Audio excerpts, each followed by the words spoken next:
Squashy, aka Squishy, aka Squish Squash and you don't stop, aka Miracle Button, aka Little Perfect Peanut, aka my beating heart with fur and legs. I know you think it's insane that I still poop in the house. That I choose to wear underwear and pants, giving no one the opportunity to smell my true disposition. That on the days I need to feel better about myself, I don't just pee on someone's pee. Not that kinky.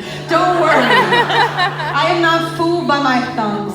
I know I'm not the tadpole's final project. I know I'm not the last species evolution prays to become. I can't even swallow my own pride long enough to let myself drool when something smells delicious. What must you... I can't believe how cute she's being. What must you think of my mirror face? Or how much of my day I spend practicing my butch voice?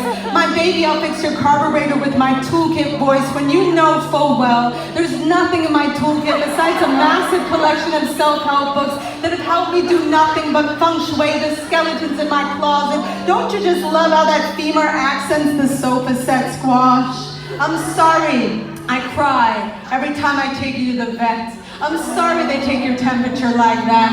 I'm sorry I take you there when you only get a bug bite. Humans hold so tight to the leash of life, but you will roll in anything dead and wear it like perfume. I wish I had your nose for eternity. I wish I could see what you see, what the squirrels say in your eyes, what the postman deserves to die even when he's not bringing bills. What's with hating the shadow the peace lily makes on the floor of the living room? I know I let you down every day. I choose to not murder the vacuum. Is it bad that I refuse to teach you to not be afraid of men? Is it bad that I want you to keep your bite and your snarl and your gleaming teeth? Is it bad that when they call you a wrist, I call you a feminist?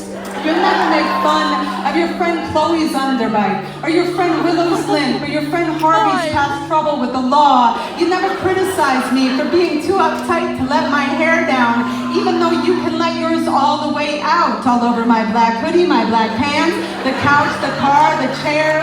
The online merch store that sells my books and t-shirts wrote me a letter saying we could not continue to sell your products if they continue to be covered in so much of your dog's hair.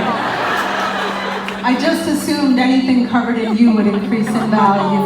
Remember when I told that woman I loved her, then whispered in your ear, "You're my #1 girl." It's true. If I could, I would put your beating heart in my mouth and suck on it like a piece of candy so I could finally understand how you got so sweet. I know my therapist likes you more than she likes me, and I still let you sleep on her couch. You taught me a good nap is the best therapy. You taught me to sit when I damn well want to sit. I don't care that you never talk about patriarchy or capitalism or the heteronormative hegemonic paradigm. I know you're saving the world every time you get poo stuck in your butt here and you don't go looking for someone to blame. Speaking of looking for someone, I can't imagine what you think of sex. I can't tell if you think it's a slobbering, badly boundary belly rub or a poorly aimed fist fight. Some of you got that. You just at the end of the bed, tilting your head back and forth, wondering why I still haven't taken my pants off. I have issues, Squash. Humans have issues.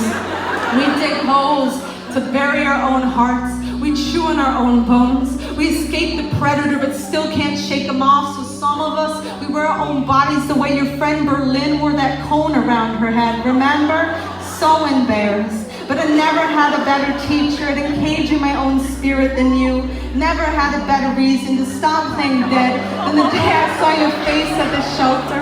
Your little nose pressed against the cold glass, staring up at me like I was a gay Noah's Ark. My heart, my heart, my heart.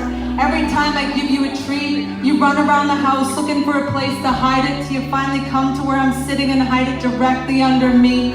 The most important thing I have ever built in my whole life is your trust. May you always feel entitled to more than your fair share of the bed. May you always tear the stuffing out of every toy I give you so I can constantly be reminded to keep spilling my guts, to keep saying, I don't know how I will ever make peace with the shortness of your lifespan. But I promise to make sure you know you are so loved every second you are here. You know my hands will build the sturdiest ark they possibly can to hold your holy howl and your holy bark and your holy beg, Squashy Gibson. little perfect peanut, my beating heart with fur and legs.